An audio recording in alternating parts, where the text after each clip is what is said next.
بسم الله الرحمن الرحيم نون والقلم وما يسطرون. இங்கே என்ன சட்டெல்லாம் இருக்குன்னு பார்க்கலாம். இந்த இதில் நம்ம என்ன படிக்க போகிறோம் அப்படின்னா அல் மத்துல் லாசிமுல் ஹர்ஃபைல் முஹஃபிஃபுடைய சட்டத்தை பார்க்க போகிறோம். இது மத்துல் லாசிமுடைய 4வது வகை. ஏற்கனவே 3 வகைகளை பற்றி பார்த்துட்டோம்.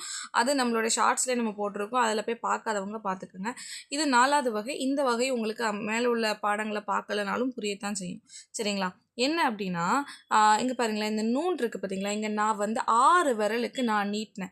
ஏன் இங்கே நான் 6 விரலுக்கு நீட்டினேன் அப்படின்னா இங்கே பாருங்கள், ஏன்னா இந்த நூனை வந்து இங்கே இப்படி வந்து பிரிச்சிருப்பாங்க. இப்படி தான் இருக்கும். நூனை எழுதும்போது நம்ம இப்படி தான் எழுதணும். நூன்வோ பேசணும், நூன் சுக்குனும் இன்னை தான் நூன். இப்போ பாருங்களேன், இப்போ இதில் எது மத்துடைய எழுத்து? வாவ் வந்து மத்துடைய எழுத்து. அலிஃப் வாவ் யா, இந்த 3ல் ஏதாவது ஒரு எழுத்து வந்தால் அது மத்துடைய எழுத்து நம்ம பார்த்துருக்கோம். வாய். சரிங்களா? இதில் 3ல் ஏதாவது ஒரு எழுத்து வாவ் வந்திருக்குங்க. சரிங்களா? அப்போ வாவுக்கு சுக்குன் செய்யப்பட்டு அதற்கு முன்னுடைய எழுத்து என்ன வந்திருக்கு? லம் வந்திருக்கு. அப்போ இது என்னன்னா மத்துடைய எழுத்து. இந்த நூ அப்படிங்கிறது என்னன்னா மத்துடைய எழுத்தாக இருக்குது. அப்போது இந்த இடத்துக்கு அப்புறம், இந்த மத்துடைய எழுத்துக்கு அப்புறமா என்ன வந்திருக்கு அப்படின்னா சுக்குன் செய்யப்பட்டிருக்கு. ஒரு எழுத்துக்கு சுக்குன் செய்யப்பட்டு வந்திருக்கு. இப்போ இங்கே நூனுக்கு சுக்குன் செய்யப்பட்டு வந்திருக்கு. சரிங்களா? மத்துடைய எழுத்து வந்து அதுக்கு அடுத்த எழுத்து சுக்குன் வந்திருக்கு. 2 சுக்குன் வருது அப்படின்னா இங்கே நீங்கள் என்ன செய்யணும்? கண்டிப்பாக 6 விரலுக்கு நீட்டக்கூடிய அல்லது மடக்கக்கூடிய லெவலுக்கு ஓதணும். 6 விரல் தெரியல அப்படின்னா 6 நொடின்னு வச்சுக்கோங்க. 6 நொடிக்கு நீங்கள் என்ன செய்யணும்? நீங்கள் வந்து நீட்டக்கூடிய மடக்கக்கூடிய அளவுக்கு ஓதணும். ஓகே, உங்களுக்கு தெரிஞ்சிருக்கும்னு நினைக்கிறேன், புரிஞ்சிருக்கும்னு நினைக்கிறேன். அதனால தான் நான் இந்த இடத்துல வந்து அப்படின்னு நான் வந்து நீட்டி ஓதுனேன். சரிங்களா? இப்போ இந்த எஸ்துரோன் இதுக்குமே லாஸ்ட் நிப்பாட்டுறதுனால நம்ம இங்கே மத்துடைய எழுத்து வந்திருக்கு. லாஸ்ட் நிப்பாட்டுறதுனால சுக்குன் செஞ்சு நிப்பாட்டுறோம்.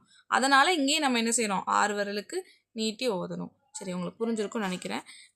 இது மத்துல் லாசிமுல் ஹர்ஃபைல் முஹஃபஃப் அப்படின்னா ஒரு இந்த மாதிரி எழுத்து வந்திருக்கணும். சரிங்களா? இந்த மாதிரி குரானுடைய ஸ்டார்டிங்கில் வந்திருக்கணும். குரான் ஓதுறோம் அப்படின்னா அதில் வந்து அந்த வடிவத்தில் சூறா கூட ஆரம்பத்தில் வரக்கூடிய எழுத்து 3 எழுத்து கொண்டுள்ள எழுத்து வடிவத்தில் வந்து 3 எழுத்துனா இந்த வடிவத்தில் வந்திருக்கும். இப்படி வந்து நடு எழுத்து என்னன்னா மத்துடைய எழுத்தாக இருந்து அதுக்கடுத்து உள்ள எழுத்து வந்து சுக்குன் செய்யப்பட்டு அப்படி இருந்துச்சு அப்படின்னா அது இதுகாம் செய்யப்பட்டதுக்கு நம்ம சொல்லுவாங்க. அதாவது